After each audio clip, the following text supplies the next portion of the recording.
Today, I'm delighted to be joined by Toby Angel, founder of Sacred Stones. Toby, thank you so much for joining me today. It's a huge pleasure. Your first barrow was handcrafted in 2016. I think it was the first of its kind in almost 3,500 years. Can you tell us a bit about the barrow and what first inspired you to set up Sacred Stones? When people ask me this question, I'm reminded of a saying that came to me a while ago, and that was, what is the definition of originality? And the definition of originality is to simply remember the idea first. And I guess what I mean by that is that the concept of a barrow, a community space where people would venerate the dead, has, as you've suggested, been around for many thousands of years. And, you know, it was the earliest farmers, we believe, some 5,000 years ago, that started this practice where rituals around death became increasingly complex, or observably complex, perhaps. And my co-founder, Martin, who is a stonemason, had been commissioned to build one in Wiltshire, which, of course, is the mecca of the sort of Neolithic age from an archaeologist's point of view. And Martin, who is a creative soul, couldn't quite believe how the community there in Wiltshire engaged with the structure. And he invited me and our other founder, Mark, to visit. And equally, we were rather blown away. So to cut a very long story short, we observed this and then shared our own personal experiences of crematoria and burials, and concluded that, broadly speaking, they weren't as good as they could be, we thought. And I think it's fair to say we were just excited about being able to build something that, frankly, no one had built for many thousands of years, without really understanding what our work is. So in simple terms, a barrow is a stone structure covered in earth. It tends to be shaped like a hump. And over the years, many thousands of years, the design would have changed. And some are long, some are round, some have ditches, some don't. But the principal use of a barrow was to venerate the dead. And in front of each barrow, you would have had what's called a forecourt. And a forecourt, through excavation over the years, we understand was where community came together to feast, to share, no doubt to barter, exchange, all that sort of thing. So it's, in some respects, the precursor to a village hall or a parish church. And when religion came to the United Kingdom, I understand, this was told to me by a Cambridge professor of archaeology, that Christians understood the value of these sites for community, and they adopted them. So it was not uncommon to find a church built on or around or adjacent to a burial mound. So, you know, we started thinking this is really cool. But of course, how naive were we? Because, you know, at that point, I don't think we really understood quite what the real job would be. They really are incredible structures. We visited Willow Barrow in Cambridgeshire. It must have been about 3 or 4 years ago now, when we were first doing research for whiteballoon, and we were blown away by how beautiful it was, both inside but also its surroundings. What are your key considerations when you're choosing a location for a barrow? So I guess there are a couple of things that we observe in hindsight. Why are barrows important for people and what do they offer? So if I may, I'll start there. Of course, it's wholly subjective. I would suggest that there's nothing remotely to do with the Neolithic or the Neo-Neolithic, as some archaeologists call it. This is not about romanticizing history necessarily, although I would say there's a huge amount of romance that is palpable in each of our venues, and it's a very difficult thing to appreciate unless you've been there. But the barrow, first and foremost, needs to offer both physical and emotional security. We were keen that people had access to them. So quite literally, can someone walk to it? Can someone drive to it? And originally we thought, oh, well, we need to be on a beautiful coastline looking at the sea, or we need to be looking at a fell or a dale, or, you know, something majestic, some sort of picturesque vista of the English countryside. But of course, that's not the case, because each barrow is set within the environment that it's given. And what I mean by that is in East Anglia, where I'm from, our landscape is broadly flat, some undulations, but it's punctuated with ancient oaken pylons. Now, of course, wind turbines and solar farms. Mm-hmm. And there's always a road within earshot. So when we positioned Willow Row, we knew people would have to get there, those who are unable to walk and so on and so forth. And they needed to remain connected. So we simply set it within the environment that we were given in Cambridgeshire, whereas in Shropshire is a deeply rural space and landscape, and people travel a lot farther to get to wherever they need to be. Mm-hmm. So we had considered building in northern Wales, in Denbighshire, with some friends of mine, and again, that's the most beautiful landscape, but there's no population there. I mean, there's very few people there. So actually, we had to consider that, the business is a commercial venture. It has to be, otherwise we can't fulfill our responsibility to the families that choose to use us. Mm-hmm. So really, provided we're not next to a pig farm or a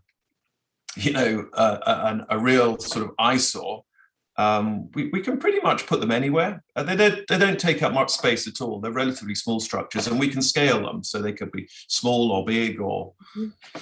I know that families can hold placement services, funerals, and memorial services at your barrows.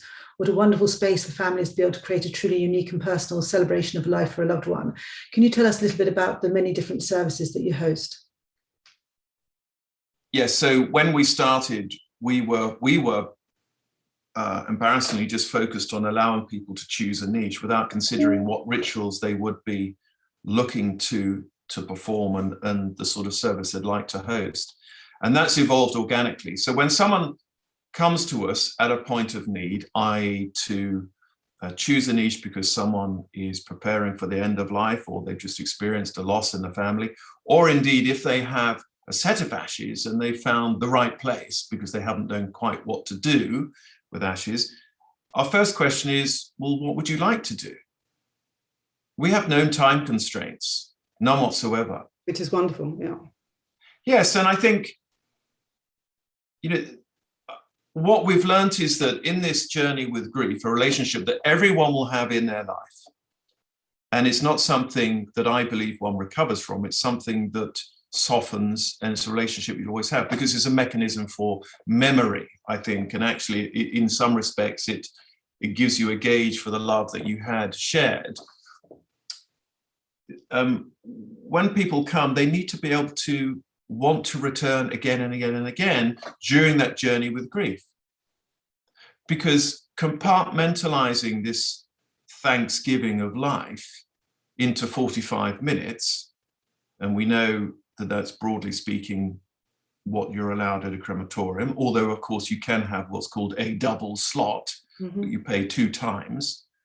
I just know that, through the process of disbelief or rage or frustration or whatever it might be, you need to go back to allow your emotions space and time to really evolve. And so when we say to someone, what do you want to do? We always say, if you want a brass band, bring a brass band. If you want a mobile fish and chip shop, bring a mobile fish and chip shop. If you want to bring your own sandwiches, bring your own sandwiches. It's completely up to you. But bear in mind that we really hope you come back again and again, either on a key anniversary or on a day of your choosing when you're either feeling happy or low and you just need a moment to yourself. That's wonderful. And I think that's the key thing is, this is life. Mm-hmm. We're preparing for this bit in the middle, which is death and all the rather bizarre time that is that, where you're completely lost. And then this is the bit afterwards. This bit is the memorial, the legacy. And this is the bit that everyone needs to really acknowledge. And it's a bit like a baton in a relay race. When someone dies, they drop the baton marked legacy. And our job is to pick it up and keep running. And that's when the baton is dropped, that's a little bit here when people die. But the memorialization, the giving thanks, is this bit, and it's really long, and it should never ever be seen to be compartmentalized into one simple single service. That mustn't be the case. It's got to be long, and it's got to be as random and as fulfilling as it possibly can be for everyone who was touched by the person that's died. That's so true. You know, it's some people need a formula, some people need, you know, a very traditional ritual, which we absolutely applaud. And, you know, the Duke of Edinburgh's service was, I mean, everyone was glued to that television. It was extraordinary. And I think it really heralded how valuable process and traditional values can be employed. And sometimes we do that, and sometimes we don't. I mean, we've had, the last service we had, well, we had two in December, one on Christmas Eve, which was a simple placement service where the families gathered, a few words are said, and then they place the urn into the niche. The one prior to that, the week before, the lady who died, Peggy, was in attendance. She was brought by the family in the family car and dressed in a felt wrap, as you were, and so it was a very visible event, if you will. And the shroud, and Peggy in the shroud laid on trestles in front of the barrow, and again all the family around, and it was wonderful. It was extraordinary because the person was there. And then she was taken to the crematorium, and then they'll have another service where the ashes will be placed in. So you've got the physical goodbye, then you've got the relationship, the celebration of life thereafter, and I hope they'll do it again and again. And I think that's a fundamental difference with a lot of the venues that ordinarily have been available to people. And the niches in the walls where the ashes are placed, they're covered with doors created from beautiful coloured glass. And I know when we were there, they reflected the light and they contrasted beautifully with the neutral colour of the stone. Are these all uniquely made, and how are they created? When someone chooses a niche, there's no rhyme or reason as to what niche they choose. Some people choose a niche because it's their favourite number, or we have one Chinese family who chose a niche which was particularly high, which in their culture is very important to them. And when we started, we gave someone a tablet, a stone tablet to fix on the front of the niche. And we had a family join us in 2017. And it was the week after the father had died, and the wife was there, and the children, the grandchildren were there. So it was a very, somber meeting. But very swiftly, once they'd chosen a niche, it was quite amusing, and they volunteered lots of wonderful information about this chap. And one of the things, his passion in life, he was an engineer. He loved the Flying Scotsman, and they were all really irritated that every time the Flying Scotsman came up the railway at the back of the house, he'd grab everyone and run to the back. Look, look, look, look, look. So they said, can we have that on something? And we said, yeah, sure, why not? And then the family asked if they could have a door to open and close. So we said, sure, why not? That made sense. So, you know, through that organic process, through conversation, we discovered that actually having a door that you could open and close enabled you to put mementos in, enabled you to touch and see the urn, which people still consider to be the person. And that's how it evolved. And the picture on the front of that particular niche is the Flying Scotsman. On my father's, for example, who's in Willow Row, it's a view painted by my sister, who was also an artist. He was an artist, of the view from his cottage. We have images of, vistas of a valley in California, of all sorts of things. I've got one, a lady's, there's a bridge with a favorite car going over the bridge, which was a Golf GTI, and you can even see the number plate. There's one for a chap in Yorkshire, which was a view from his house where he and his wife courted, and there are 3 hares at the bottom of the image, and that reflects each of the children. So it is a personal way to tell a story. And the beautiful thing is that, of course, once you put a candle behind the glass panel, the story And comes how wonderful out. to capture the essence of the person with the beautiful artwork of the glass. Yeah. Yes, and I think that is clearly very, very important. In Europe, actually, on the continent, you would often find a passport-sized photograph next to the words on a memorial, which I think is absolutely wonderful, because I like the idea of seeing who is that person. If you go to a graveyard, you read the gravestones. Well, I wonder what George Bower was like, who died in 1879. What did he look like? And so the glass panels, was a really easy thing to do. And we have 4 or 5 glass artists who work with the family closely to understand what they want to portray. And that's an iterative process and takes time. And it's an absolute joy to go in and tell new visitors about each of the stories. The only sad and somewhat challenging thing for me personally is that I'm struggling to remember all of them. But I can remember most of them. And they are wonderful, wonderful stories. And, it's a really feel-good moment when you can convey that story to someone who's never been before. That's wonderful. And you mentioned you've got a barrow in Shropshire. What's your vision for Sacred Stones for the future? Well, I